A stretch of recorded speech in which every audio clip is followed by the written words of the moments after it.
আধ্যাত্মিক ও দিব্য জীবনের চর্চায় আমি শ্রীমতী লিলি বিশ্বাস আজ উপস্থিত হয়েছি শ্রী শ্রী রামকৃষ্ণ কথামৃত পাঠ নিবেদন করব।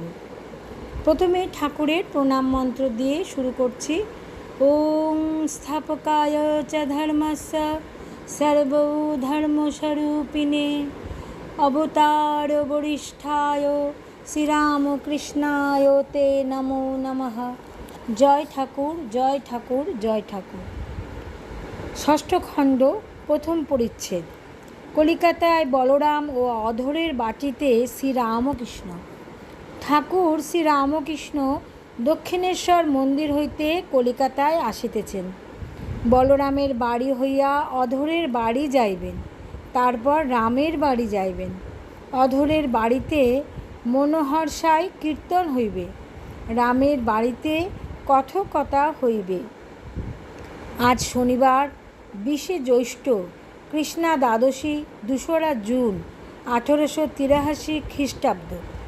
ঠাকুর গাড়ি করিয়া আসিতে আসিতে রাখাল ও মাস্টার প্রভৃতি ভক্তদের বলিতেছেন, দেখো তার উপর ভালোবাসা এলে পাপ টাপ সব পালিয়ে যায়।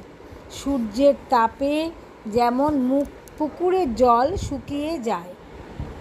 বিষয়ের উপর, কামিনী কাঞ্চনের উপর ভালোবাসা থাকলে হয় না, সন্ন্যাস করলেও হয় না যদি বিষয় আসক্তি থাকে।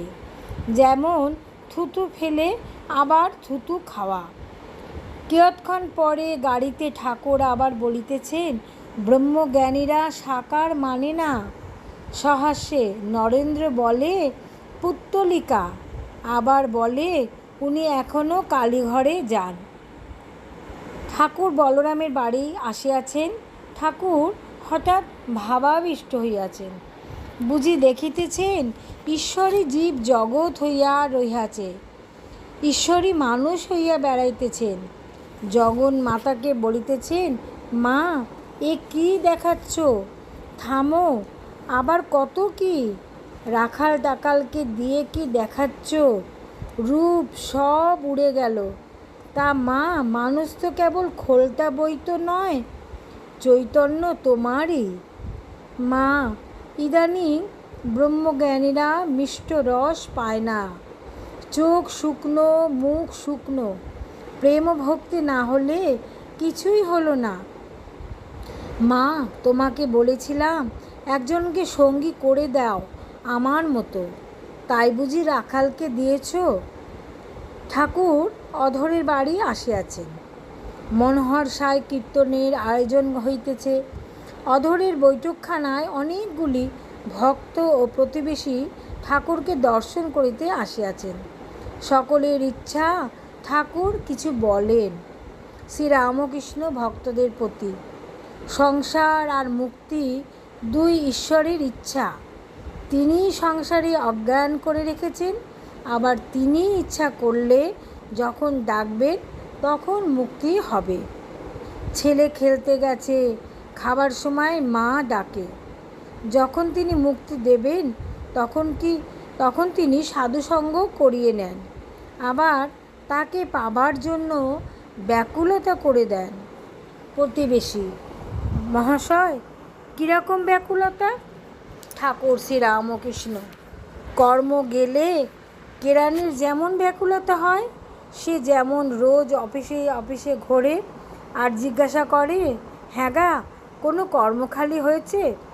ব্যাকুলতা হলে সেই ছটফটি করে, কিসে ঈশ্বরকে পাব। গোপে চারা পায়ের উপর পা দিয়ে বসে আছেন, পান চিবুচ্ছেন, কোনো ভাবনা নেই। এরূপ অবস্থা হলে ঈশ্বর লাভ হয় না। প্রতিবেশী বলছেন, সাধুসঙ্গ হলে এই ব্যাকুলতা হতে পারে? ঠাকুর শ্রীরামকৃষ্ণ, হ্যাঁ হতে পারে, তবে পাষণ্ডের হয় না।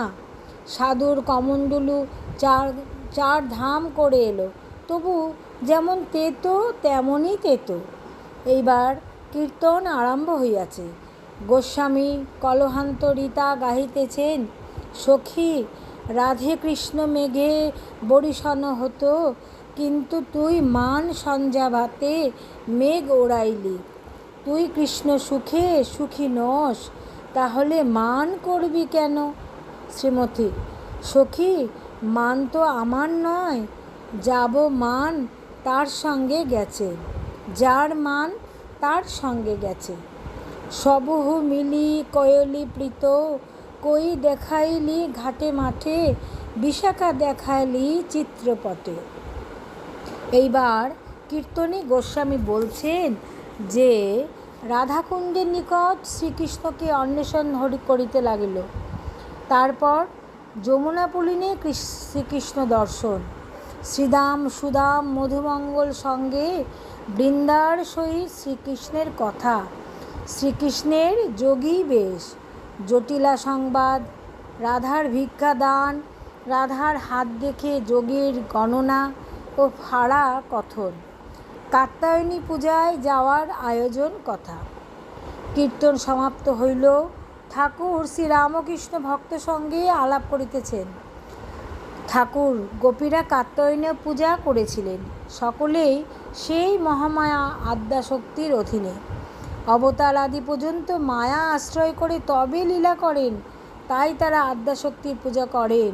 দেখো না, রাম সীতার জন্য কত কেঁদেছেন। পঞ্চভূতের ফাঁদে ব্রহ্ম পড়ে কাঁদে।